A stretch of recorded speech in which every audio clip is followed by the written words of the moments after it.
Pog. Pog indeed. There's two main packages. It's the Spell Hunter and it's the Big Hunter. The Spell Hunter deck, I think, could make an archetype that will be pretty strong, like tier 2-ish. We're talking about Naga Hunter. It'll add these triple cast spells in Barrel of Monkeys, which is a really strong card. You use that card along with the Barrel of Bananas to empower your Aerosmith and your Jungle Jammer, and then have a mid-range deck that has good burst at the end, potentially. The highlight here is the Barrel of Monkeys and the Bunch of Bananas, which give you so much credit for casting spells that your Naga will love you for playing Hunter with these. The Big Hunter stuff, I'm afraid, is probably a meme. Over in Mage, the main idea is a Spell Mage, but it's actually a really specific idea, which is a lot of these cards got designed with Light Show in mind. And I think Light Show Mage, it could be a deck. I'm giving that about a tier 2 status. So therefore, a bunch of these Light Show related cards are 4 stars. But instead of playing the Light Show Mage, you may play the DJ Manastorm combo deck. After playing DJ Manastorm, you could play any number of cards, such as Pyroblast, in order to kill your opponent really fast. One thing that I will highlight, which I've given a high rating of 4 stars on, is Synthesize, even though I can't really think of which deck made that card wants to be put in. I've just generally thought it can be put in all decks. For 1 mana, it generates a 1, 2, and 3 cost elemental, and perhaps it's been overlooked, but it's kind of on the level of Schooling, and Schooling is obviously a really strong card.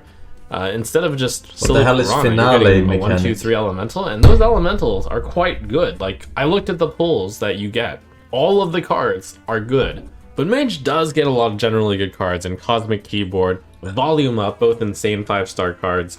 Volume Up, spend all mana with 4 mana, get 4 spells, and you even get to discover a copy of one, which is extra good if you're playing Light Show, but even if you're not playing Light Show, it's just great. Paladin gets what I would say 1 good card, but the card is quite strong. It's Disco Maul. That is a strong 2 mana 2/2 weapon, which gets you a Blessing of Kings type effect at the end. Yeah, I mean, Blessing of Kings on a 2 mana card, which should also get 2 swings of a weapon. That's really strong. Great musical weapon. This will fit into the currently very strong pure Paladin deck. Potentially fitting into that style will be Spotlight and Jitterbug, which are the 2 better Divine Shield related things, but ultimately I think the Divine Shield stuff may not actually work out. I think all in all, the Paladin aggressive deck will just slide in Disco Maul, and we'll try out Spotlight, which seems amazing. It's 2 mana 5/5, but and it even has tradable if you can't like fulfill the condition. But you may find yourself trading Spotlight out more than you want.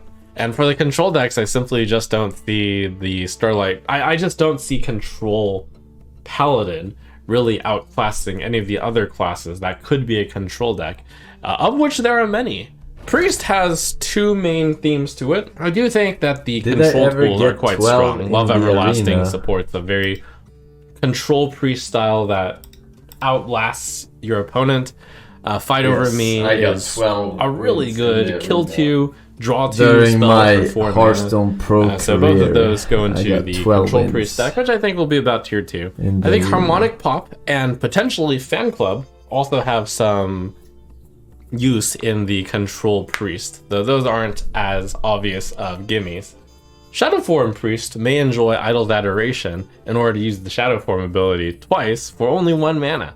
And then you've got all sorts of potential overheal decks, but I don't really think that a Priest deck is going to overheal. It seems like you would be playing some sort of aggressive minion deck for Priest, which I think there are better classes to do that with. And I unfortunately don't see any combo use with Heartbreaker Hadanis. Rogue got 2 main packages. I think one of the packages is the best package in the set, and one of the packages is needs some help. Trump 5 stars. And it's the weapon package that needs some help. There's basically not great weapons currently to drop your mic on, but where there are really good cards is to bounce around. With Rogue having so many bounce cards, Shadow Step, Bounce Around, and Breakdance, it's the reason why I'm a little low on rating a lot of the control tools. It's because I think Rogue will win the late game when you bounce around Astalor a bunch of times. And you could cheat out Astalor quickly with the Record Scratcher. So I'm thinking that that's like a solid package that can survive with the help of Breakdance and Rhyme Spinner. And the combo cards are pretty good in the form of Beatboxer. But I think this is a tier 1 deck right here, 5 stars. Super you might even throw an MC Blingtron into that deck with the Record Scratcher. You can bounce the Blingtron in order to deal more damage.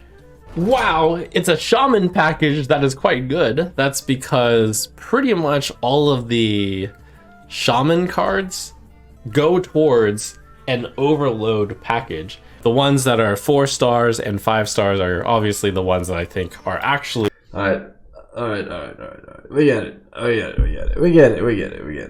Hey, Cease TV, thank you for the 7 years, man. Secret Caller with the 5 years. Rack Attack, tea time, he says. Thank you very much. Boy, Andreas Jeppesen, Sescum, Frostbiz, and RJ123.